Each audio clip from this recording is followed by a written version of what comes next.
Let's talk about that moment. You know the one, the shift, the tension. When someone who used to celebrate you suddenly turns cold, maybe they pull away, stop calling, or if we're being really honest, start actively rooting against you. And if you're human, you ask yourself, what did I do? We are wired for connection. We long to be seen, accepted, loved. So when someone who once cared about us turns away, it stings deeply. And the stories we tell ourselves in those moments can be brutal. I must have done something wrong. Maybe I'm too much or not enough. Let's start with something that might be hard to hear. When people suddenly start hating you, it's rarely about you. It feels personal, of course it does, but more often than not, their reaction has little to do with who you are and everything to do with what they are carrying. Hurt people hurt people. We've all heard that phrase before, but we don't always recognize when it's happening in real time. When someone lashes out at you, rejects you, or turns cold, the instinct is to think, what did I do? But the real question is, what are they going through? The unseen battles every single person you encounter is fighting battles you can't see. Old wounds, unspoken fears, insecurities they keep buried because facing them would be too painful. And when they experience discomfort, when something about you reminds them of what they haven't healed, they project that pain outward. Let me give you an example. Imagine someone who has spent their entire life feeling invisible. Maybe they were never truly seen by their parents. Maybe they've been ignored, overlooked, or dismissed in relationships or at work. Deep down, they crave recognition, but they've also convinced themselves they'll never get it. Then here you come, bold, unapologetic, stepping into your light. You aren't afraid to take up space. You aren't afraid to be seen. To them, your confidence feels like a slap in the face, not because you've done anything wrong, but because your existence reminds them of the void inside themselves. And instead of doing the hard work of healing, they take the easy way out, resentment, the cycle of projection. We all have emotions we struggle to deal with: anger, jealousy, fear, inadequacy. When we don't process them, they don't just disappear, they look for a place to go. That's where projection comes in. Projection happens when people take the things they don't want to acknowledge about themselves and assign them to someone else. If they feel powerless, they call you controlling. If they feel insecure, they call you arrogant. If they're afraid of being left behind, they accuse you of thinking you're better than them. You see this happen in friendships and families and workplaces. It happens online every single day. A person who feels unworthy sees someone thriving, and instead of being inspired, they get angry. They don't hate you, they hate the reflection of their own struggles that you unknowingly hold up to them. Pain needs a target. When people are in pain, they want relief. And if they don't know how to heal, they look for something or someone to blame. It's much easier to say, you've changed, than to admit, I haven't grown. It's much easier to say, you think you're better than me, than to say, I feel like I'm falling behind. It's much easier to say, you hurt me, than to say, I'm hurting. And so they take their unresolved pain and direct it at you. You become the problem, the villain in their story, the reason they feel the way they do. But the truth is, you're just the nearest target, breaking the pattern. So what do we do with this? How do we respond when we realize that the hate we're experiencing isn't really about us? First, we stop internalizing it. When someone turns on you, it's okay to feel hurt, but don't let it rewrite your self-worth. Their feelings are real, but that doesn't mean their judgment of you is true. Second, we practice compassion without accepting recognizing that someone's actions stem from their own wounds doesn't mean you have to tolerate their behavior. You can understand where their pain is coming from and still walk away. You can forgive without allowing them back into your space. And finally, we remember that their pain is not ours to carry. We all have a responsibility to do our own healing. You are not responsible for someone else's projections, jealousy, or fears. Your job is to keep showing up as your most authentic self, even if that means some people can't handle it. Because at the end of the day, the people who are meant to walk with you won't see your light as a threat. They'll see it as an invitation to shine too. Let's talk about one of the hardest truths about human relationships. Sometimes the reason people start hating you has nothing to do with anything you've done wrong. It's not because you hurt them, betrayed them, or changed in some terrible way. It's because, without even meaning to, you became a mirror that forced them to see something they weren't ready to face. This happens more often than we realize. We assume that when people distance themselves, criticize us, or resent us, there must be a clear reason. But often what's really happening is something much deeper, something they might not even be fully aware of themselves. Why mirrors are uncomfortable. Imagine standing in front of a mirror first thing in the morning. No filters, no soft lighting, just the raw, unedited version of yourself.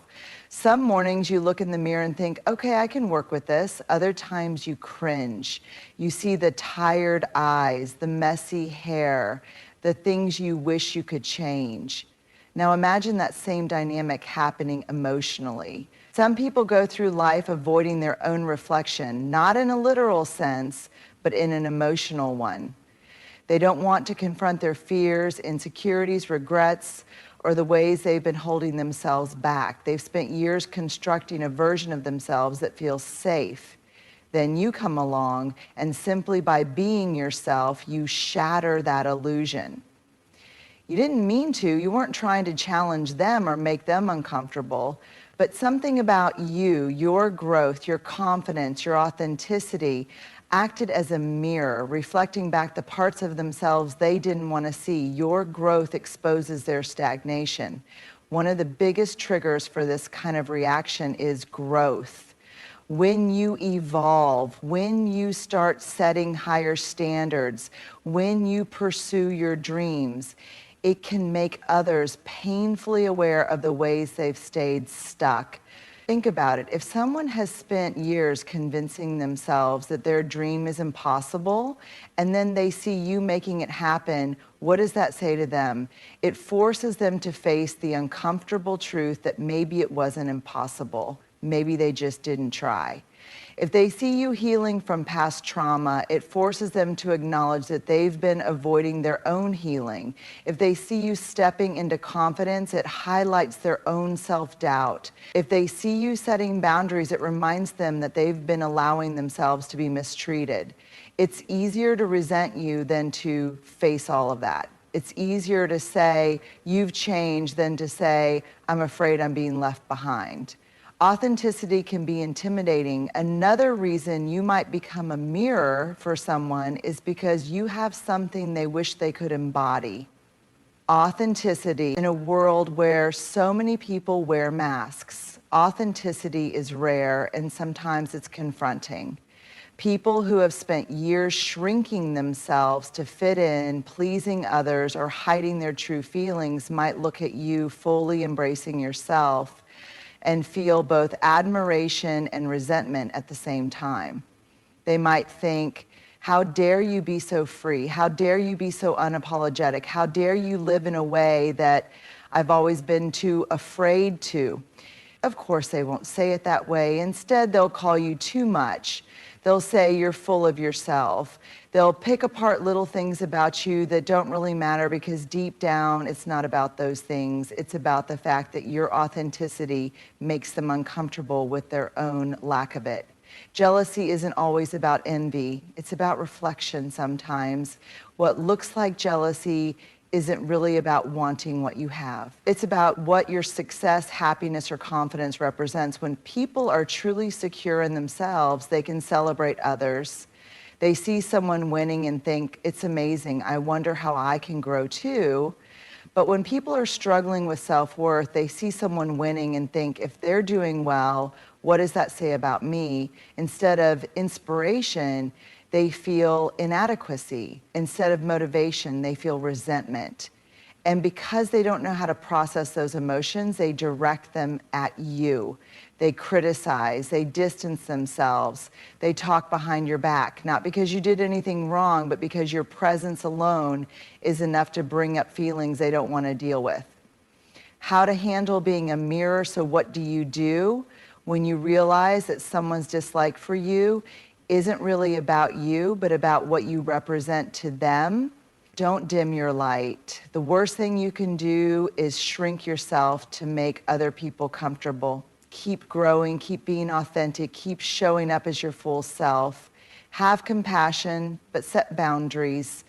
Understand that their reaction is coming from their own pain, but don't let that be an excuse for mistreatment. You can empathize with someone's struggles without allowing them to bring negativity into your life. Let go of the need to be understood. Not everyone will get you, and that's okay. Some people are simply not ready to face what you make them see. It's not your job to fix them or make them like you. Surround yourself with people who celebrate you. The right people won't feel threatened by your growth. They won't see your confidence as arrogance or your success as a personal attack. Find those people, pour your energy into them. At the end of the day, you can't control how people see you, but you can control how you respond. So keep being a mirror, but not for their insecurities. Be a mirror for possibility. Be a reflection of what's possible when you live in alignment with who you truly are, and let those who are ready for that light find their way to you. Let's get real for a moment. If you've ever had someone suddenly turn against you, whether it was a friend, a coworker, or even a family member, you probably asked yourself why. You retraced your steps, analyzed every conversation, and wondered what you did wrong. But here's something we often forget. People don't just disconnect because they don't like you. They disconnect because something inside of them feels unsafe, unworthy, or unseen. And two of the biggest forces driving that disconnection, shame and fear. Shame, the silent destroyer of relationships. Shame is one of the most powerful emotions a human being can experience. Unlike guilt, which says, I did something bad, shame says, I am bad. It's the feeling that something about us is fundamentally flawed, unlovable, or unworthy. And when people feel shame, they don't respond with vulnerability. They respond with defensiveness, anger, and withdrawal. Think about a time when you felt deeply ashamed of something. Maybe it was a mistake you made, a failure, or a part of yourself you didn't want others to see. When you were in that space, did you want to open up? Did you want to be around people who might unknowingly remind you of that shame? Or did you want to disappear, avoid, and maybe even push people away? That's exactly what happens when people suddenly start hating you. It's not that you did anything wrong, it's that being around you brings up something painful in them. How shame shows up in relationships. Shame doesn't always look like sadness or self-doubt. It can look like criticism, picking apart small things about you to shift focus away from themselves. Anger, lashing out, or finding reasons to be upset as a way to protect themselves from deeper pain. Distancing, avoiding you because being around you reminds them of something they don't want to face. Resentment, feeling bitter because they believe you're better or luckier than them, when in reality, it's their own self-worth that's in question. Have you ever noticed that when you start doing well, whether it's personal growth, success, or just becoming happier, some people start acting differently? Maybe they stop supporting you. Maybe they make passive-aggressive comments. Maybe they suddenly decide that you're not the same anymore. That's shame talking. They're looking at you and seeing what they could be, what they wish they had, or what they've been avoiding in themselves. And rather than confront those feelings, they turn away from you instead. Fear, the invisible barrier to connection. If shame is the voice that says you're not good enough, fear is the force that keeps people from ever challenging that belief. Fear is what stops people from opening up, from being honest, from staying close to others when they feel vulnerable. And when people feel fear, whether it's fear of failure, fear of rejection, or fear of being truly seen, they react in one of two ways: fight or flight. Some people fight. They find reasons to dislike you, argue, or create conflict. Why? Because if they push you away first, they don't have to face the possibility of you rejecting them later. Some people flee. They ghost, disappear, and cut off connection without explanation. They weren't ready for the level of depth, honesty, or change that your presence required. Neither reaction is really about you. It's about the fear they carry, the fear that if they let you too close, you might see the parts of them they aren't ready to reveal. Fear of being exposed. Some people are terrified of being seen for who they really are. They've spent years, maybe even their whole lives, curating an image. They've built walls. They've convinced themselves that if people really knew them, if people really saw their struggles, insecurities, or past mistakes, they wouldn't be accepted. Then you come along and maybe you're comfortable with vulnerability. Maybe you're honest about your flaws, your past, your pain. And without meaning to, you challenge their entire way of existing. They see you being real and it makes them uncomfortable, because if you can be authentic, if you can own your story without shame, then why can't they? Rather than face that question, they take the easier route. They distance themselves. They label you as too much or too different instead of asking themselves why they feel the way they do. Fear of change, another common reason people disconnect. Fear of change. When someone has known you a long time, they have an idea of who you are in their mind. And when you start growing, when you heal, set boundaries, or step into your confidence, it can feel threatening, because if you can change, what does that mean for them? If you can outgrow old patterns, what does that say about their decision to stay the same? Some people will cheer you on, others will feel left behind. And instead of admitting that, they'll find reasons to resent you. What to do when shame and fear create distance? So what can you do when you realize that someone is pushing you away, not because of anything you did, but because of their own shame and fear?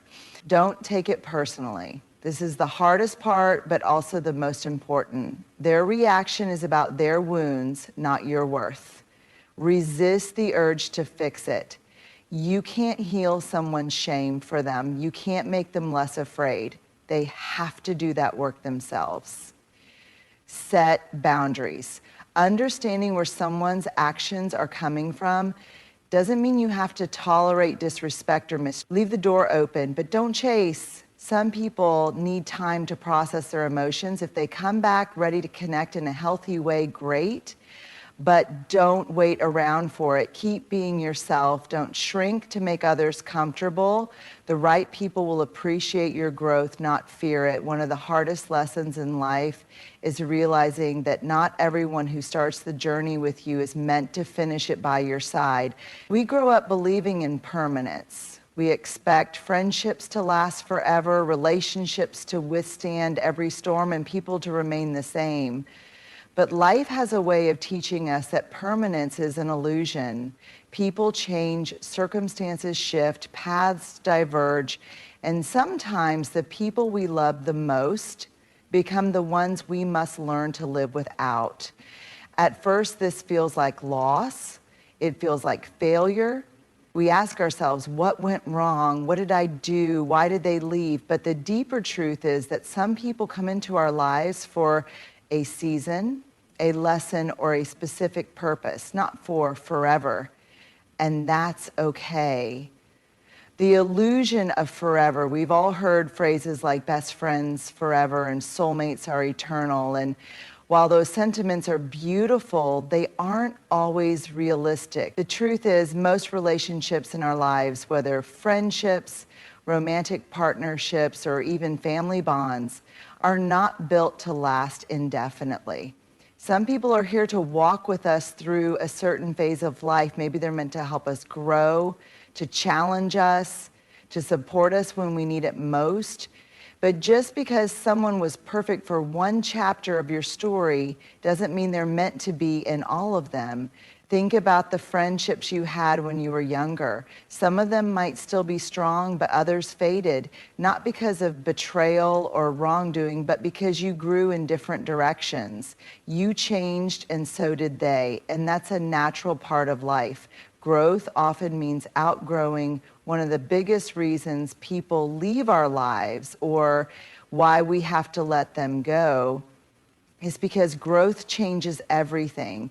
When you start evolving, when you heal, when you step into your confidence, when you chase your dreams, not everyone will be able to come with you. Some will feel inspired, but others will feel threatened. They might say things like, "You've changed," as if staying the same forever was the goal. "You think you're better than me," when all you did was choose a different path. We don't connect like we used to because the things you once bonded over no longer resonate with you. And it hurts. It hurts when people you once loved don't celebrate your growth. It hurts when those you thought would be in your life forever suddenly feel distant. But the truth is, not everyone is meant to grow with you. Some people are content staying where they are, and that's their choice. But it doesn't mean you have to stay there too. When distance becomes necessary sometimes, people don't leave your life, you have to be the one to walk away. And that can be just as painful, if not more. You might find yourself in relationships that no longer feel healthy, friendships that drain you more than they nourish you, family connections that are built on obligation rather than love. And even though the idea of leaving feels unbearable, staying is even worse. This is where boundaries come in. If a friendship only thrives when you shrink yourself, it's not a friendship, it's a cage. If a relationship makes you question your worth more than it reminds you of it, it's not love, it's control. If a family member expects loyalty at the cost of your peace, it's not respect, it's manipulation. Walking away doesn't mean you don't care. It doesn't mean you wish them harm. It simply means that you refuse to betray yourself for the sake of keeping people close. Letting go without bitterness, one of the most important lessons in accepting that not everyone is meant to stay, is learning to let go without resentment. It's easy to feel angry when someone leaves your life, to think, how could they walk away? How could they not fight for this? But sometimes letting go is the most loving thing someone can do for themselves and for you. Not all endings are betrayals, not all separations are tragedies. Sometimes people exit your life because their role in your story is complete. And if we hold on too tightly to what was, we miss the beauty of what is still to come. Instead of asking, why did they leave? Ask, what did they teach me? Instead of thinking, I wish they stayed, think, I'm grateful for the time we had. Instead of resenting their absence, find peace in the idea that they were never meant to stay forever. The right people will stay. The beautiful thing about life is that while some people leave, others arrive. The ones who are meant to walk with you through the long haul will stay. They won't fear your growth, they'll celebrate it. They won't feel threatened by your success, they'll cheer for you. They won't require you to be anything other than your authentic self. And those are the people who matter. Those are the ones to pour your love and energy into. So if you find yourself losing people, if friendships are fading, relationships are ending, or distance is growing, know this. It's not a sign that you're failing. It's a sign that you're evolving. And the right people, they'll always make room to walk beside you. One of the hardest things about setting boundaries is that to some people, it won't feel like self-care. It will feel like betrayal. If you've ever drawn a line to protect your peace, stepped back from a toxic dynamic, or said no when you once said yes, then you've probably experienced the emotional backlash that comes with it. The guilt, the second guessing, the accusations. You've changed. You're being selfish. I thought I could count on you. It's painful because in your heart, you know you're not trying to hurt anyone. You're simply choosing yourself in a way that you never have before. But the truth is, people who have benefited from your lack of boundaries will always see your limits as an attack. Why boundaries feel like betrayal? To understand why boundaries can feel like betrayal, we first have to understand the silent agreements that exist in relationships. Every relationship, whether it's with a friend, partner, family member, or coworker, operates on unspoken rules. These rules are created over time, shaped by how we show up for each other.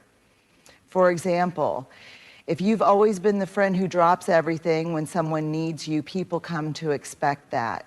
If you've always been the one to say yes to extra work, your boss assumes you'll keep doing it. If you've always tolerated mistreatment from a family member, they believe they can continue treating you the same way. The moment you start setting boundaries, you break these unspoken agreements. You challenge the dynamic that others have grown comfortable with. And for some people, that shift feels like a personal betrayal, even though it's actually an act of self-respect. The guilt of changing the rules, let's be honest, setting boundaries isn't just hard for other people, it's hard for us too. If you've spent your life being a people pleaser, fixing things for others, or keeping the peace at the cost of your own well-being, then setting boundaries will feel unnatural at first. It will feel uncomfortable. You might think, am I being too harsh? What if they think I don't care? What if I lose them? And that's the real fear, isn't it? That by choosing yourself, you might lose the people you love. But here's what you have to remember. People who truly love and respect you will never require you to abandon yourself to keep them happy. Boundaries reveal who belongs in your life. One of the hardest truths about setting boundaries is that some people will leave when you enforce them. They'll pull away, they'll lash out, they'll make you feel like you did something wrong. Not because you actually did, but because your boundaries challenge their comfort. And as painful as that is, it's also a gift.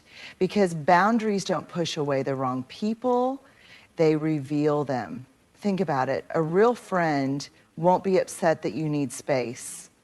They'll respect it. A healthy partner won't resent your boundaries, they'll appreciate them. A loving family member won't punish you for setting limits, they'll try to understand them. People who leave because of your boundaries were never in your life for the right reasons to begin with. They were there because of what you gave them, not because of who you are. The difference between guilt and growth: when you start enforcing boundaries, you will feel guilt. But guilt is not the same as wrongdoing. Guilt is simply a sign that you're stepping out of old patterns. It's the discomfort of breaking cycles that have kept you stuck. It's the growing pain of learning to put yourself first. Instead of asking, am I being selfish? Ask, am I being fair to myself? Instead of wondering, what if they leave? Ask, what if I keep betraying myself just to keep them? Growth always requires some level of discomfort. And when you start prioritizing yourself, not everyone will understand it, but that's okay, because the people who are meant to be in your life won't ask you to sacrifice yourself to make them comfortable. How to handle people who see your boundaries as betrayal? If you're struggling with people who see your boundaries as a personal attack, here's what you need to remember. You are not responsible for their reaction. You can set a boundary with kindness, with love, and with respect, but you cannot control how someone chooses to receive it. Stand firm even when it's hard. The first time you set a boundary, people might test it. They might try to guilt trip you, push back, or act like they don't understand. Stay firm. If you backtrack, you teach them that your boundaries aren't real. Don't over-explain. You don't need a 10-minute speech justifying why you're making a decision for your own well-being. A simple, I can't do that, or I need to prioritize myself right now is enough. Let go of the need to be liked. Some people will be upset. Some might distance themselves. That's not a reflection of your boundary, it's a reflection of their inability to respect it.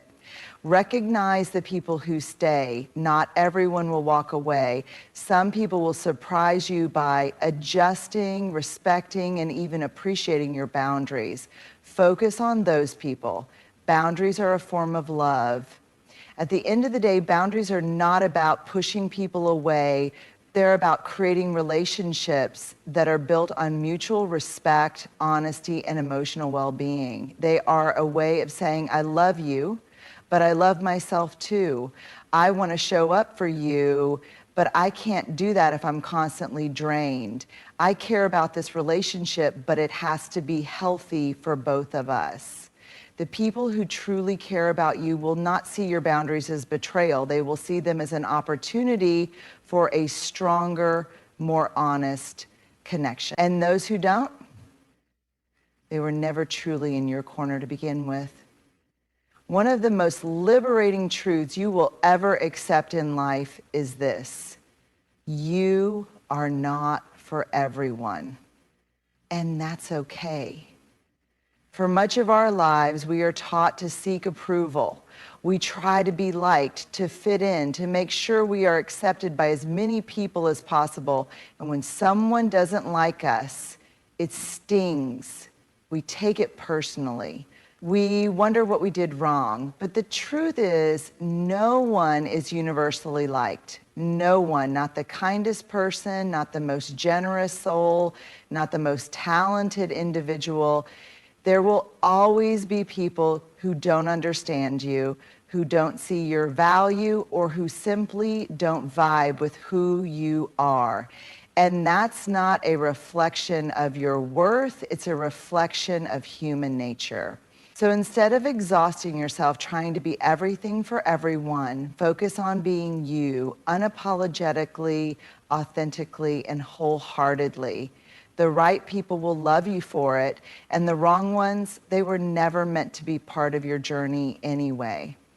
The burden of being a people pleaser, many of us spend years, even decades, trying to be what we think others want us to be. We shape-shift, adjusting our personalities depending on who we're with. We shrink parts of ourselves that we fear others won't accept. We say yes when we want to say no and tolerate things that make us uncomfortable, all in the name of being liked. And it's exhausting because no matter how much you try, no matter how carefully you mold yourself, you will never be able to please everyone. Think about it. Some people love loud, outgoing personalities. Others find them overwhelming. Some admire ambition and confidence. Others see it as arrogance. Some value deep conversations. Others prefer surface-level small talk. No matter who you are, there will always be someone who thinks you're too much or not enough. And if you live your life trying to meet everyone's expectations, you'll lose sight of your own identity in the process. Rejection doesn't mean you're unworthy. One of the hardest things to accept is that not everyone will like you. Some people will misunderstand you. Some will judge you unfairly. Some will simply not vibe with your energy, and that's okay. Rejection doesn't mean you're not good enough. It doesn't mean you're unworthy. It doesn't mean there's something wrong with you. It simply means that you are not meant for that person, that group, that environment, and forcing yourself to fit where you don't belong will only make you miserable. Think about it this way. Do you like everyone you meet? Probably not. Not because they're bad people, but because not